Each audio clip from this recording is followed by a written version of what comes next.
Siapa gerangan pemilik bendera di meja KPK itu? Ditulis oleh Panjat H dari siwar.com.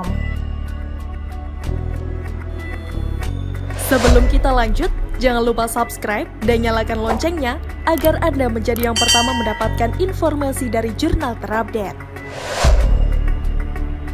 Ketika ramai isu Taliban atau HTI tercokol di KPK, sebenarnya itu bukan sesuatu yang mengejutkan lagi. Apalagi jika mengingat militansi kelompok ini untuk menyusup ke segala lini berupa lembaga pemerintahan dan institusi lainnya. Sebab tujuan mereka adalah mengambil alih negeri, mencapakan Pancasila dan Undang-Undang Dasar 1945, lalu memaklumkan sistem khilafah.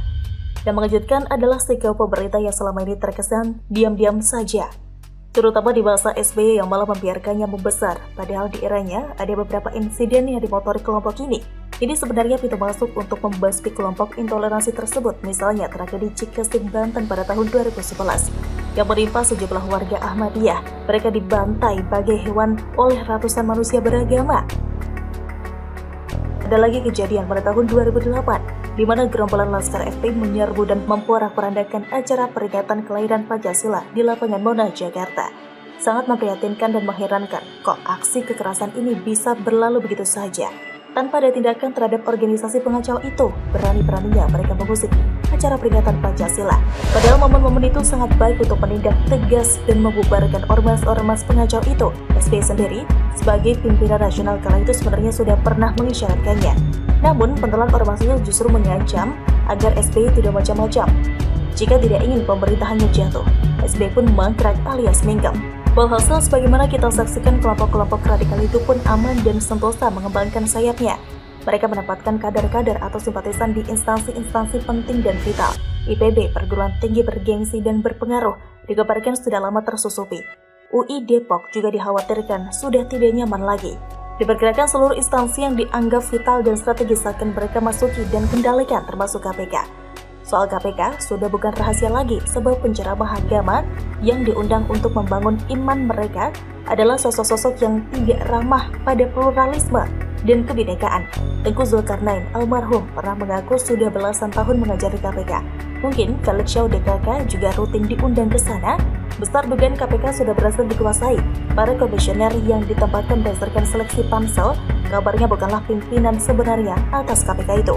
Lembaga anti rasuah itu diyakini justru dikendalikan sekelompok karyawan yang disebut-sebut sebagai Taliban.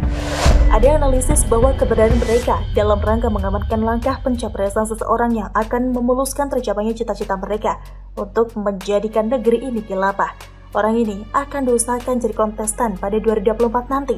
Selanjutnya, capres lain yang jadi saingannya akan dibendung KPK lewat pengumuman atau pembukaan kembali kasus-kasus yang pernah dikaitkan dengan nama mereka. Memang itu hanyalah berupa analisis. Namun jika direnungkan, bukan tidak mungkin dipraktikkan. Apalagi selama ini segudang kasus yang membeli jagoan mereka tersebut tidak pernah ditindaklanjuti. Tapi situasi segera berubah ketika KPK dibenahi setelah undang-undangnya direvisi. Oknum-oknum yang diduga tidak berintegritas terhadap bangsa dan negara disingkirkan.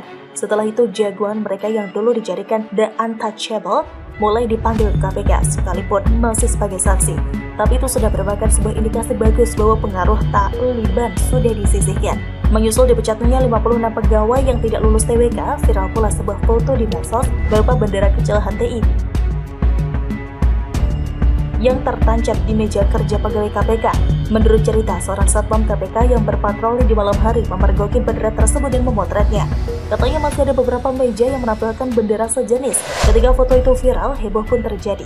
Si satpam dipanggil dan diinterogasi oleh KPK dan belakangan memecatnya. Heran juga dengan tindakan pemecatan itu. Sebab apabila tidak ada yang serius dalam pemasangan bendera itu, si pemilik meja paling disuruh menurunkan bendera tersebut lalu masalah selesai. Namun menjadi penuh tanda tanya ketika satpam yang diketahui sebagai sumber viralnya foto itu diproses dengan begitu seriusnya oleh KPK. Bahkan kabarnya dia diinterogasi selama berjam-jam. Ada apa sebenarnya yang ada di balik itu semua? Apalagi beberapa bulan kemudian satpam yang malang itu pun diberhentikan dari pekerjaannya. Demikian seriuskah masalah itu sampai harus mengorbankan karir seseorang yang padahal cuma memfoto dan membaginya di grup? Jika itu memang sesuatu yang dianggap serius, maka pemerintah harus mengusut tuntas. Sangat tidak elok dan tidak etis jika sebuah simbol yang digunakan untuk melawan Pancasila dan Undang-Undang Dasar 1945 menghiasi tempat kerja sejumlah oknum. Padahal mereka dibiayai dan digaji oleh negara, tapi mereka kok tapi mereka sok melawan negara. Masalah TWK dan nasib 56 atau mantan pegawai KPK sudah bisa dianggap selesai ketika per 30 September 2021 mereka diberhentikan secara resmi. Sekarang KPK pimpinan Firly Bahuri tentu bisa bekerja objektif dan fokus sebab tidak ada lagi kasus bahwa mereka dikendalikan oleh sejumlah karyawan yang bercokol di BP. Namun menarik untuk diketahui publik tentang siapa-siapa saja oknum yang memasang bendera terlarang itu di meja karyawan. Apakah mereka itu bagian dari 56 pegawai yang terjaring TWK? Atau apakah ada di antara mereka yang lolos tes? Apabila ada di antara mereka yang dilantik jadi ASN, maka keberadaan mereka harus dipantau terus-menerus. Janganlah keberadaan mereka menjadi duri dalam daging atau batu sandungan di lembaga yang mestinya sudah bisa bekerja optimal dan objektif memerangi korupsi. Intinya sekali melakukan pembersihan, jangan ada lagi kotoran yang nyangkut di KPK. Semoga proses pembersihan yang sama digalakan di instansi lainnya. Sebut Yusril pindah haluan karena 100 miliar. Demokrat diingatkan soal triliunan uang senturi. Ditulis oleh Niha Alif dari suar.com. Sebelum kita lanjut, jangan lupa subscribe dan nyalakan loncengnya agar Anda menjadi yang pertama mendapatkan informasi dari jurnal terupdate. Perseteruan antara Demokrat kubu AHY dan kubu Muldoko masih berlangsung hingga saat ini. Tak tanggung-tanggung, pihak yang berseberangan dengan AHY menggandeng pengacara kondang Yusril Iza Mahendra. Isu tak enak pun mulai menimpa Yusril, mulai tidak tahu balas budi hingga membelot lantaran tidak diberi uang 100 miliar rupiah. Tentu saja Yusril tidak terima serangan terhadap dirinya dan menyebut antak Demokrat memakai jurus mabok.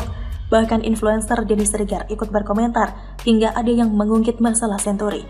Sebelumnya, seperti dilansir detik.com, advokat Yusril Iza Mahendra mengajukan gugatan ke Mahkamah Agung terkait uji formil dan material anggaran dasar dan anggaran rumah tangga ADART Partai Demokrat era Agus Harimurti Yudhoyono atau AHY. Salah satu sorotan Yusril terkait ADART PD ini ialah soal kewenangan majelis tinggi yang begitu besar dalam Partai Demokrat. Poin ini akan diuji apakah sesuai atau tidak dengan asas kedaulatan anggota sebagaimana diatur dalam Undang-Undang Partai Politik. Majelis tinggi partai di Demokrat memang memiliki kewenangan tinggi, misalnya perihal penyelenggaraan KLB yang termaktub dalam Anggaran Dasar atau AD PD bab 10 tentang permusyawaratan partai dan rapat-rapat, yaitu tepatnya pada pasal 81 ayat 4, berikut bunyinya. Pasal 81 ayat 4, Kongres luar biasa dapat dilaksanakan atas permintaan A. Majelis tinggi partai atau B. sekurang-kurangnya 2/3 dari jumlah Dewan Pimpinan Daerah atau 1/2 dari jumlah Dewan Pimpinan Cabang serta disetujui oleh Ketua Majelis Tinggi Partai. Selain itu, mengenai KLB diatur dalam pasal 83 Anggaran Rumah Tangga atau ART PD bab 7 tentang permusyawaratan dan rapat-rapat, berikut bunyinya. Pasal 83 ayat 1, Dewan Pimpinan Pusat sebagai penyelenggara Kongres atau Kongres Luar Biasa. Pasal 2, Kongres Luar Biasa dapat dilaksanakan atas permintaan A. Majelis Tinggi Partai atau B. sekurang-kurangnya 2/3 dari jumlah Dewan Pimpinan Daerah atau 1/2 dari jumlah Dewan Pimpinan Cabang dan disetujui oleh Ketua Majelis Tinggi Partai. Ayat 3, dalam permintaan tersebut harus menyebutkan agenda dan alasan-alasan yang jelas diadakannya Kongres Luar Biasa. Dalam hal ini, Ketua Majelis Tinggi Partai yang merupakan Susilo Bambang Yudhoyono memiliki kewenangan yang begitu tinggi. Tidak terima digugat Yusril, sang mantan beserta kroninya ramai-ramai menyindir Yusril di akun Twitternya. Money can buy many things, but not everything. Mungkin hukum bisa dibeli, tapi tidak untuk keadilan. Sungguh pun saya masih percaya pada integritas para penegak hukum. Berjuanglah agar hukum tidak berjarak dengan keadilan. SBY, tulis @SBYudhoyono. Begini Prof @Yusril Iza _MHD. Soal gugatan JR pasti kami hadapi. Jangan khawatir, kami cuma tidak menyangka karena Partai Demokrat tidak bisa membayar tawaran Anda 100 miliar sebagai pengacara, Anda pindah haluan ke KLB Muldoko. Tweet @AndiArif_. Menanggapi serangan gila-gilaan Demokrat ke Yusril, Denny Siregar dan netizen juga tidak kalah garang menyentil Demokratnya Pak Mantan. Untuk marwah partai yang selalu terlihat wah dan berkuasa 10 tahun, keluarin duit 100 miliar aja untuk pengacara papan atas gak mau. @Demokrat emang pelit ya? Emot tertawa. Tulis @Denny Siregar 7. Netizen lain bahkan menautkan berita mengenai tuduhan korupsi senturi SBY oleh Anas Urbaningrum. Seperti dilansir berita1.com, mantan Ketua Umum DPP Partai Demokrat Anas Urbaningrum mengaku telah menyampaikan kepada penyidik Komisi Pemberantasan Korupsi atau KPK data perihal dugaan kecurangan dalam dana kampanye pemilihan presiden atau Pilpres tahun 2009, di mana kuah dugaan menggunakan bailout atau dana talangan ke Bank Senturi sebesar 6,7 triliun rupiah. Namun, Anas enggan mengungkapkan calon presiden atau capres mana yang diduga melakukan kecurangan tersebut. Tetapi kejelasan diperoleh dari pernyataan salah satu pengacara Anas, Firman Wijaya.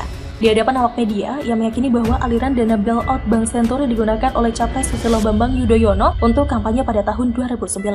Kalau berita ini benar meski kasusnya masih diawang-awang hingga saat ini, maka pernyataan Denny Siregar memang benar adanya. Demokratnya Pak Mantan memang pelit, maka tidak heran kalau mereka ditinggal satu persatu orang kepercayaannya. Bahkan saking pelitnya, partai yang notabene punya bersama diambil alih jadi partai keluarga. Si mantan jauh-jauh hari menyiapkan karpet biru untuk anaknya dengan melabrak aturan partai. Rasanya kalau mereka menerima serangan internal, itu ibarat buah simalakama perbuatan mereka yang lalu. Akhirnya masa tua Pak Mantan harus disibukkan untuk menuntut anaknya agar bisa terus bertahan di gelanggang politik. Beda jauh dengan Jokowi nanti yang pastinya akan lebih sibuk bermain dengan sang cucu. Semoga saja Terah Cendana, Cekias, Kala, dan Bakri tidak masuk menjadi bagian pimpinan di masa mendatang. Sudah cukup masa mereka dan giliran Indonesia dipimpin orang yang sesuai. Begitulah kura-kura. Bagaimana menurut Anda? Silahkan tulis komen Anda di kolom komentar. Jangan lupa untuk like, subscribe, dan share. Argana pamit, sampai jumpa.